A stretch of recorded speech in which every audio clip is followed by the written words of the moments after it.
우리 지난 3주 동안 50주년 우리 기념 행사들을 연이어서 이렇게 했습니다. 그래서 선교 보고와 또 우리 목회자 초청 행사를 필두로 해서 특별 새벽 기도회도 하고 또 지난주에는 우리 말씀 사경회를 또 은혜 가운데 얼마나 참 귀한 말씀들인지 우리 6분이 시간마다 꼭 우리 교회에 적합한 말씀을 주셔서 너무 은혜가 됐던 그런 시간들입니다. 그리고 우리 청년 리바이벌도 은혜 가운데 잘 진행을 했고, 이제 오늘은 우리 소망부 행사입니다. 그래서 라몬 소망데이. 그래서 우리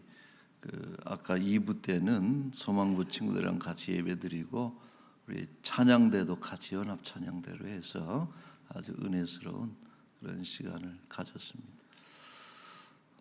이제 여기 찬 게 뭐냐면은 그 소망부에서 만든 거예요. 보입니까? Love each other, love one another. 그래서 서로 사랑하라. 이제 그 말씀인데, 그 하트 모양의 그 색이 5개가 둘러져 있더라고요. 그래서 우리 전도위원회 쓰면 좋겠어요. 보니까 맨 바깥에 게 까만 색이에요. 그러니까 우리는 죄인이었습니다 하는 것이고, 그 다음이 붉은색. 예수 그리스도의 보혈. 세 번째는 하얀색. 그래서 정결한 신부가 됐습니다 하는 거고, 네 번째가 노란색. 천국의 황금. 황금색 우리 천국. 마지막으로 이제 녹색인데, 이건 성장을 얘기하는, 믿음으로 성장하자 해가지고 우리 교회 집사님이 디자인한 거예요. 소망부 우리 교사인데 너무 이쁘더라고요. 그래서 우리 뭐 사형리하고 비슷한 것 아니에요. 그래서 요거 우리 교회가 또 차고 다녀도 좋겠다, 이런 생각을 했습니다. 하여튼 우리 9월 행사는 이제 오늘 이것으로 마쳐지고, 이제 10월 달에도 막 이제 추석 지나고 나서 10월에 행사들이 많은데, 여러분들 변함없이 참석하셔서 또 하나가 되고 또 저력을 보여주시면 좋겠다 생각을 합니다. 우리가 기독교의 가장 그 중요한 단어를 하나 꼽는다면은 여러분은 뭘 꼽겠습니까? 기독교는 이거.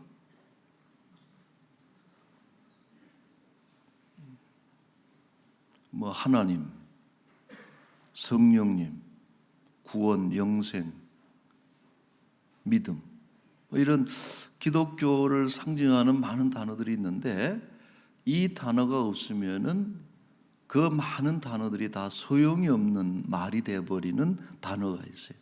그게 뭘까요? 예수라는 단어입니다. 예수님. 그러니까 좀 과격하게 말하면은 하나님도 예수님이 없으면 우리하고는 관계가 없는 분이에요.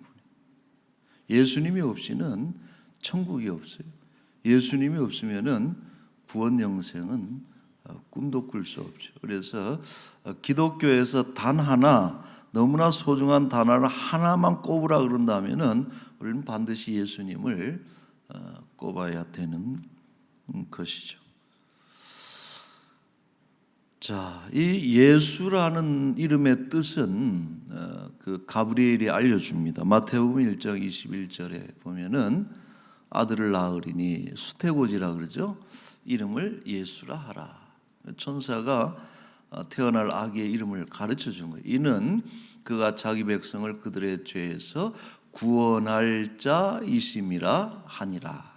그래서 예수는 구원자라는 뜻을 가지고 있고, 이제 구약 성경에는 이제 이 이름이 어떻게 등장하냐면은 여호수아로 나오죠. 여호수아로 나오고 또 요수아, 예수아 뭐 이렇게 표현이 되고 있는데 그 뜻이 여호와께서 구원하셨다라는 뜻을 가지고 있는 것입니다.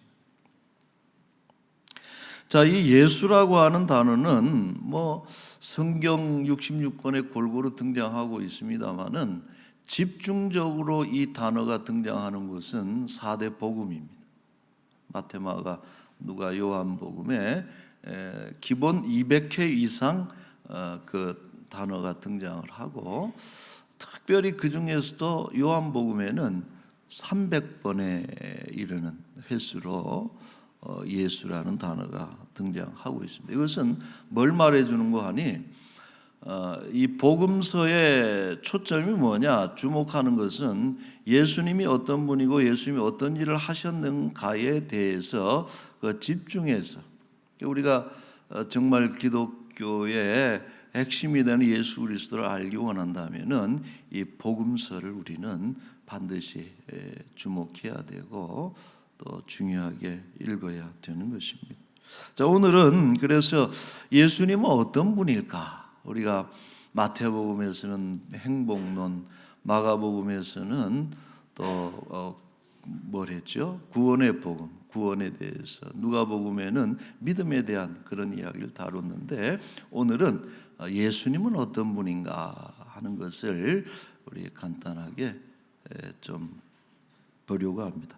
요한복음의 특징이 있어요. 그건 뭐냐 하면은 예수님을 설명을 할 때 요한복음에서는 예수님께서 스스로를 밝히시는, 자증한다 그러죠. 예수님은 자기가 누구라고 하는 것을 예수님이 스스로 계시하는 형태의 문구들이 요한복음에 독특하게 등장해요. 그러니까 다른 데 보면은 예수님은 누굽니다 하고 제3자가 예수님을 증언하거든요. 바울이 증언하고 제자들이 증언하고 그는 하고서 이렇게 증언하는데, 요한복음에는 어떤 내용이 나오냐면 나는 누구다 하는, 예수님께서. 그래서 그 헬라어로 보면은 그게 에고에임이라 그래요. 에고에임이. 그래서 에고라는 단어 여러분 아시잖아요. 나, 자, 그런 뜻. 이게 헬라어라면 에고에임이, 나는 뭐뭐다. 그래서 뭐 예를 들면은 우리 7절에, 오늘 읽은 7절에 보면은 나는 양의 문이다 이렇게 말씀하고 있습니다.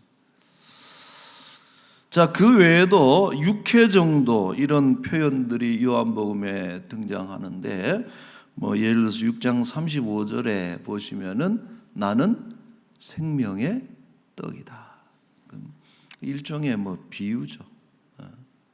근데 여러분, 이런 문구가 중요해요.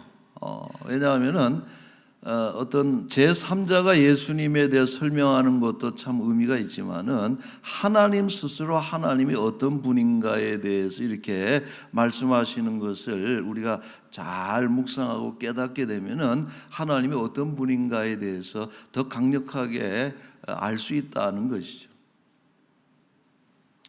요한복음에 보면은 뭐 예를 들어서 8장 12절에 보면은 세상의 빛이다. 빛으로 이렇게 설명을 하고, 또 10장 11절에 보면은 나는 선한 목자라고 얘기를 하시죠. 11장 25절에 보면 부활과 생명이고, 15장 1절에 보면은 참 포도나무다. 그래서 어떤 비유로 설명을 합니다. 자, 어때요? 여러분들이 잘 알고 있는 아주 유명한 나는 이 구절이 하나 있어요. 그게 뭘까요? 요한복음에 나는 그래서 길이요, 진리요, 생명이에요. 이것도 이제 에고에임이라는 것이죠.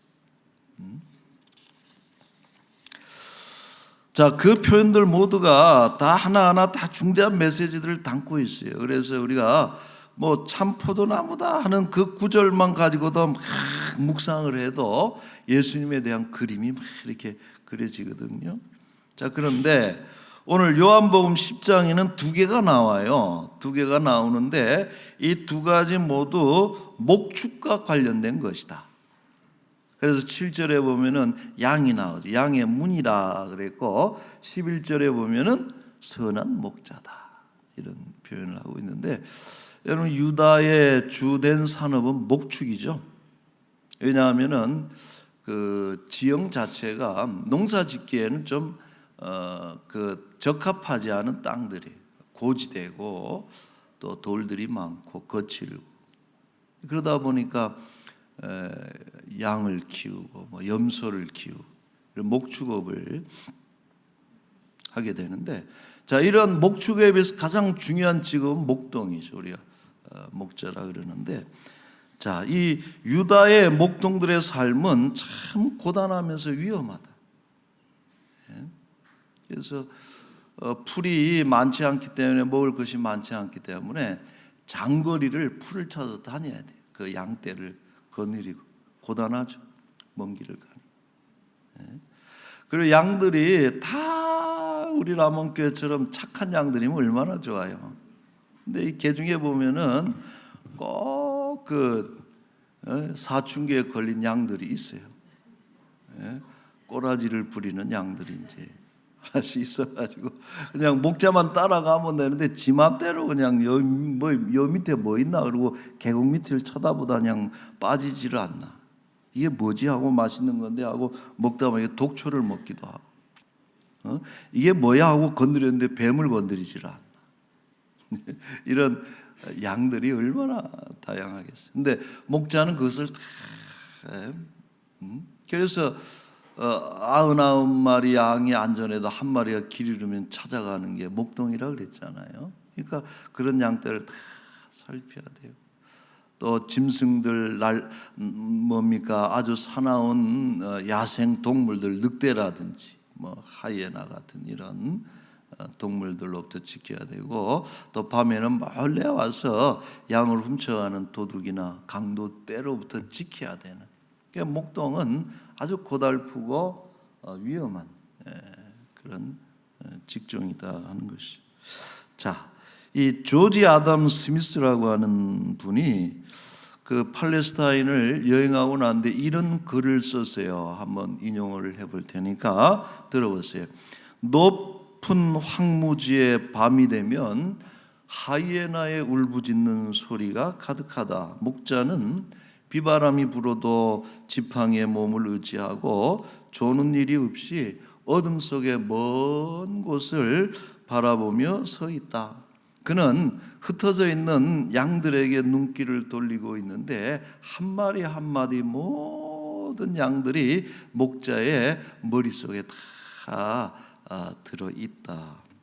당신이 만약 팔레스타인을 여행하면서 당신이 그와 같은 목동을 만나게 된다면은 왜 이스라엘 백성들이 그들의 지도자를 목자로 이해를 하는 것이며, 왜 예수님께서 자신을 비유할 때 목자를 택했는지에 대해서 명확하게 알게 될 것이다라고.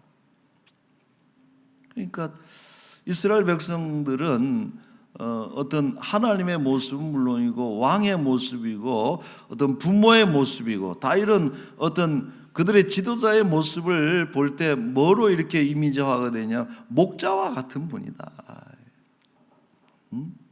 목자는 세 가지를 한다 그랬거든요. 지켜주고 이끌어주고 먹여주는 게 목자라. 사나운 짐승으로부터 강도로부터 지켜주죠.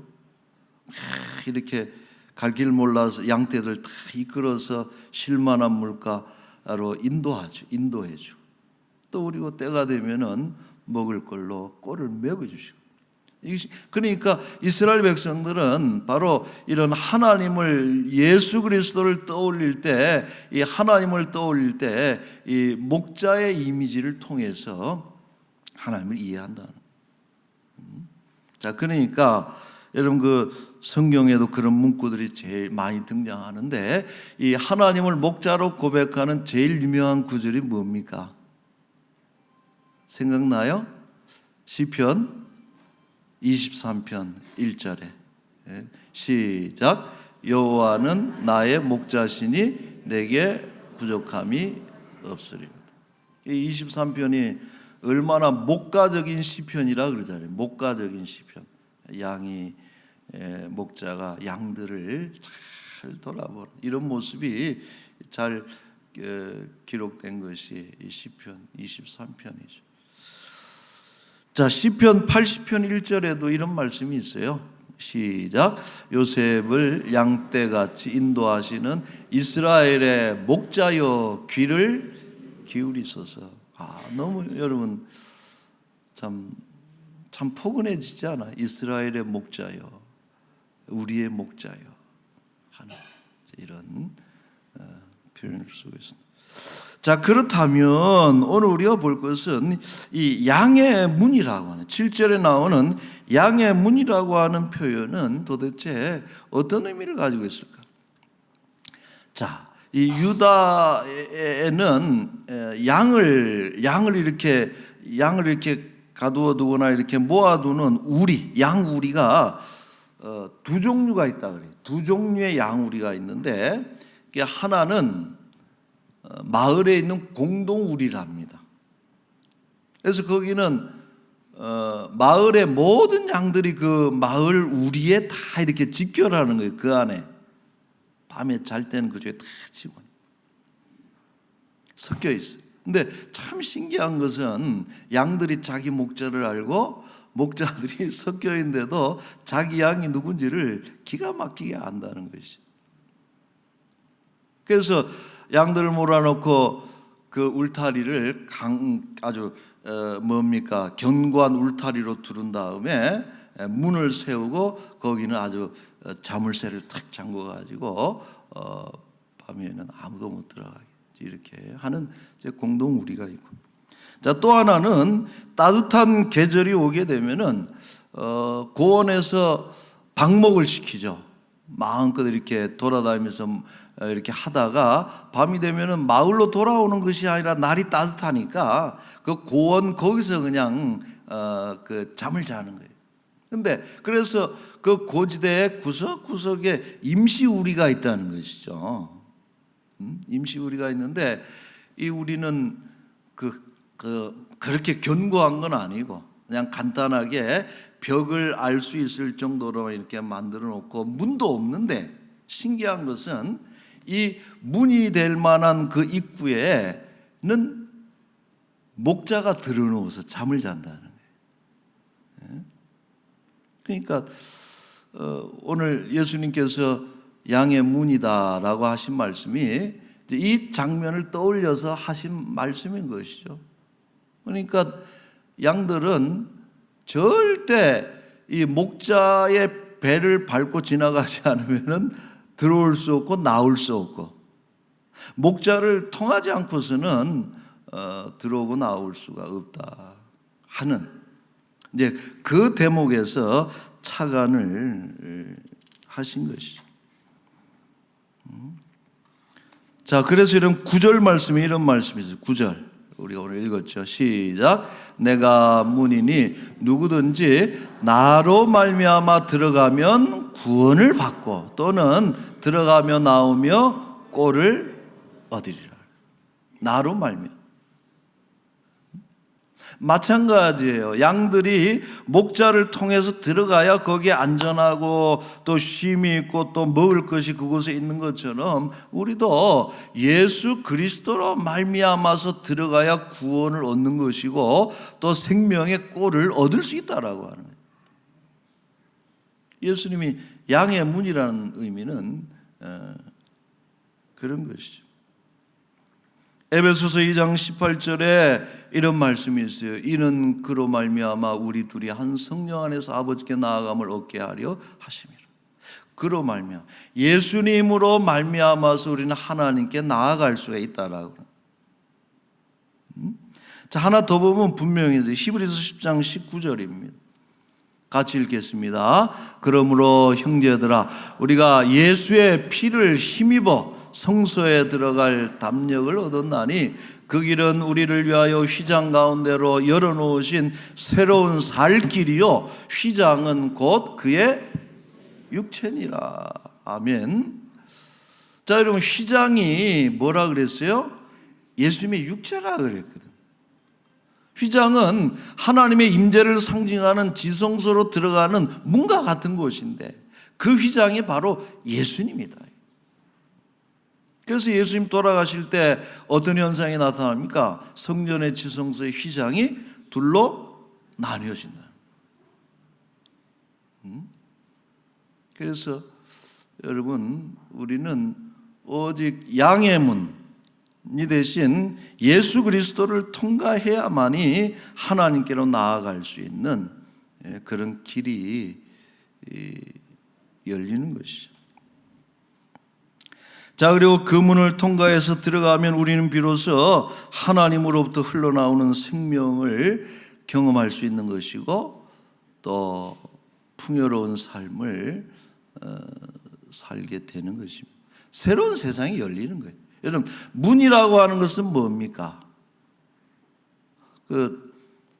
제가 그리스에서 만난 우리 사진 작가가 있는데 이분은 그 사진이 늘 뭐만 찍냐 하면 문만 찍어. 그래서 왜 그러냐 그랬더니 문을 통해서 세상을 본다는 거죠. 그러니까 이게 문이라는 이미지는 상당히 참 그 의미가 있습니다. 이게 닫혀 있으면 그게 단절된 세상인 것이죠. 우리가 하나님과 닫혀 있었던 거, 하나님과의 관계가. 그런데 그 문이 열림으로 인해서 예수 그리스도라고 하는 그 문이, 생명의 문이 열림으로 인해서 우리는 하나님이 계신 세상으로 들어가게 된다는 것이죠. 새로운 세상. 거기에는 생명이 있어요. 거기에는 풍요로움이 있다는 거죠. 여러분 동의하십니까? 그 문을 열고 들어가면 만나는 것이 생명의 세계이고 풍요의 세계예요. 자, 그래서 10절 말씀에 이런 말씀한 거죠. 같이 읽겠습니다. 도둑이 오는 것은 도둑질하고 죽이고 멸망시키려는 것뿐이요 내가 온 것은 양으로 생명을 얻게 하고 더 풍성히 얻게 하려는 것이라. 아멘. 여러분, 먼저 우리는 도둑들을 경계해야 됩니다. 오늘 이 세상에는 이 자칭 스스로 양의 문을 자처하는 그런 도적대들이 수없이 있다는 것을 우리가 잊지 말아야 돼요. 그러나 그들을 허용하게 되면은 그것은 죽음과 멸망에 이르는 길이다. 자칭 문을 스스로 그 자처하는 신천지의 교주는 아주 나쁜 도둑놈이다. 도둑도 아니고 도둑놈이야. 우리의 영혼을 노략질하고 교회를 파괴시키고 도둑놈이야. 문선명이도 도둑놈이요. 박태선이도 도둑놈이요. 그들이 다 그 문을 스스로 자처했단 말이에요. 그래서 그 문으로 들어갔던 수많은 사람들이 얼마나 여러분 영적으로 괴로워하고 그 가정이 파괴되고, 더 나아가서 우리가 경계해야 될 것은 만약 가톨릭 교회에서 얼마나 마리아나 교황과 사제가 다 문을 자처한다는 거예요. 그들도 다 도둑놈입니다. 도둑이요 강도요. 오직 하나님께로 생명으로 들어가는 그 문을 열어주시는 분은 오직 한 분뿐이다. 누구십니까? 예수님이라는 거예요. 그 외에 예수님 외에 다른 어떤 스스로 자처하는 그런 이들은 다 도둑이라는 거예요. 그 10절 말씀에 내가 온 것은, 우리 복음서에 보면은요 예수님이 이런 말씀 자주 합니다. 내가 왜 왔는지, 내가 온 것은 하는 구절이 많아요. 내가 온 것은 죽기 위해서 왔다 하는 말씀도 하시고. 근데 예수님이 온 것은 왜 오신 거예요? 양으로 생명을 얻게 한다. 죄와 사망의 저주 아래 죽어가던 그런 하나님의 백성들에게 생명을 주기 위해서 오셨고, 더 풍성하게 그 생명을 누리도록 오신 분이 우리 예수님인 것입니다. 만약 우리가 가진 스스로의 자원으로 살아가려고 우리가 애를 쓴다면은 우리는 결코 살 수도 없고 행복할 수도 없습니다. 그러나 예수님과 동행하고 우리의 시간 속에 예수님의 통치와 예수님의 임재로 가득 채울 때 우리의 삶에는 생명력이 넘칠 것입니다. 믿습니까? 아멘. 자, 우리 하나만 더 볼게요. 9장에, 여러분 9장에, 요한복음 9장에 보면은 맹인을 고치는 장면이 나오는데 사람들이 그래요. 이 사람이 맹인된 것은 부모의 죄입니까? 조상 죄입니까? 저 사람 죄입니까? 그랬더니 예수님이 이렇게 대답하셨어요. 9장 3절입니다. 예수께서 대답하시되 시작. 이 사람이나 그 부모의 죄로 인한 것이 아니라 그에게서 하나님이 하시는 일을 나타내고자 하심이라. 아멘. 여러분, 하나님께서는 맹인의 육체적 장애를 고쳐주신 것이 아니고 고쳐주신 거예요. 그러나 그것으로 그치는 것이 아니라 이거는 어떤 의미를 가지고 있나, 구원의 사건을 보여주신 거예요. 뭐 시각 장애를 벗어나는 것만도 엄청난 구원이지만은, 그러나 그것이 아니라 참된 구원의 사건을 예수님은 구원하시는 분이다. 생명을 주시는 분이다. 풍성하게. 마치 출애굽의 역사가 구원의 사건을 보여주는 전형이 된 것처럼, 마치 삭개오가 소외받고 죽은 듯이 살고 있었지만 예수 그리스도를 통해서 구원의 삶으로 나온 것처럼, 여러분 맹인이 눈을 뜬 것은 그게 구원의 사건이라는 거예요. 저주받아서 뭔가 문제가 있어서 맹인된 것이 아니고, 그런 것을 통해서, 그런 구원의 사건을 그 사람의 몸을 통해서 나타내는 것이고, 그래서 그는 자기를 고치신 예수 그리스도를 증거하는 것이고 하나님의 일을 나타내는 것이다 라고 하는 것이죠. 저는 오늘 우리가 장애인 주일로 지키고 있습니다만은, 장애를 당한 이만이 정말 불행한 사람이 아닙니다. 누구나 우리는 다 죄의 결과로 사망의 증상들을 다 이것저것 가지고 있는 거예요. 그래서 우리는 그런 질병이나 가난이나 장애나 또 이런 것들을 가지고 좌절하거나 저주하거나 이런 것이 아니고, 오히려 그것을 통해서 하나님의 일을 드러내는 일에 우리의 삶을 사용해야 된다는 것이죠. 여러분, 오늘 2부 때도 예배를 드리는데요, 아주 그냥 난리가 났어요. 그냥 가만히 앉아서 예배 드리면 얼마나 좋아. 이번에는 맨 앞쪽에다 다 앉혀놨더니 그냥 중간에서 일어났다가 팔짝팔짝 뛰지를 않나, 막 그냥 책상을 막 치지를 않나. 그래서 보니까 기분이 좋은 거야. 그게 얼마나 좋아요. 이렇게 이런 예배당에 와가지고 막 같이 여기 사람들도 많고 하니까 기분이 좋아가지고 막 갑자기 여기서 한 명 일어났다 저기 쳐다보면 저기서 일어나. 제가 그걸 보면서 저 안에 생명력이 넘치는구나. 우리가, 여러분 우리 소망부 친구들을 보면서 배울 때가 많잖아요. 여러분들은 다 가질 거 다 가지고 있고 뭐 혹 부족하지 않을지 몰라도 냉랭할 때가 많잖아요. 생명이 있음에도 불구하고 그것을 나타내지 못할 때가 많잖아요. 그러나 우리가 병든 자, 가난한 자, 장애를 가진 자, 인생에 참 어려움을 만나니까 하나님 앞에서 예배할 때 정말 사슴처럼 뛰고 얼마나 열렬하게 그것을 보여주는 것을 볼 때가 많죠.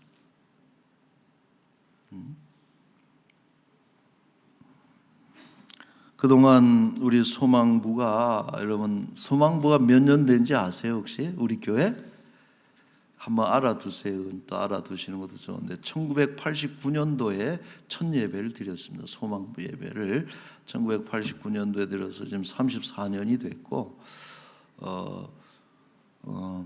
2006년에 소망의 집에서 예배 드리는 거를 우리 교회로 와서 예배를 드리기 시작해요. 그때 기억하면 참 감격이 있죠. 그리고 이제 11년이 지났는데 2017년도에 그 지하에 있던 우리 소망부 예배당을 지상으로 올리는 그 리모델링을 하고 이제 이렇게 하고 있죠. 그래서 한 34년 동안 동행하면서 느끼는 것은 소망부가 참 우리 교회 자랑이고 복의 통로구나 하는 그런 생각을 하고, 앞으로도 여러분이 소망부와 더불어서 우리 더 아름다운 그런 교회를 만들어 갔으면 좋겠습니다. 동의하십니까? 더욱더 우리 정말 생명이 넘치는 우리 소망부가 될 수 있기를 축원합니다. 말씀 맺겠어요. 양의 문이 되신 예수님, 선한 목자 되시는 우리 예수님이 누구인가 물어보면은 딱 선한 목자, 양의 문. 얼마나 여러분 예수님 설명하기 좋습니까?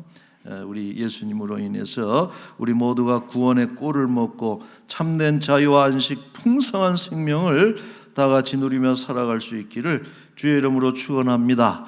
아멘. 기도하겠어요. 거룩하신 하나님 아버지, 예수님 그 이름, 우리에게 구원의 이름으로 우리에게 허락해 주셔서 너무나도 감사드립니다. 수많은 인생들 가운데 천이 하나 만이 하나 뽑아서 주의 자녀로 선택하시고 눈 열어 귀 열어 우리의 구주를 알아보게 하셨고, 우리의 입술로 우리의 주가 되시는 예수님 하고 예수 그리스도를 송축하게 하신 은혜를 진심으로 감사드리옵나이다.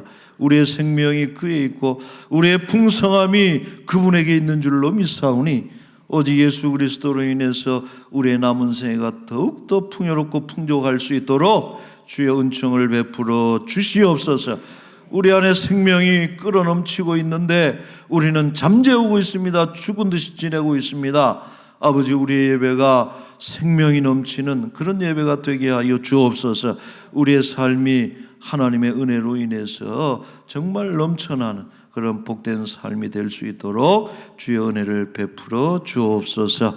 아버지 하나님, 이 나라를 이 한 주간 지켜주시고 리비아, 모로코 홍수와 지진으로 고통받는 그 나라를 하나님께서 불쌍히 여기시고 구원하여 주옵소서. 지금도 가난과 질병으로 고통받는 주의 백성들, 선한 목자 되시는 예수 그리스도의 귀한 꼴을 먹고 마심으로 인해서, 생명수를 마심으로 인해서 치유받고 아버지 하나님이시여 정말 사슴과 같이 뛰어다니며 주를 송축하는 그런 주의 백성들이 되게 하여 주옵소서. 아버지, 귀한 예물 드립니다. 하나님 기뻐 받으시기를 소망하며 필요한 것들로 꼭 필요할 때 공급하시고 채워 주옵소서. 감사하며 예수님의 이름으로 기도하옵나이다. 아멘.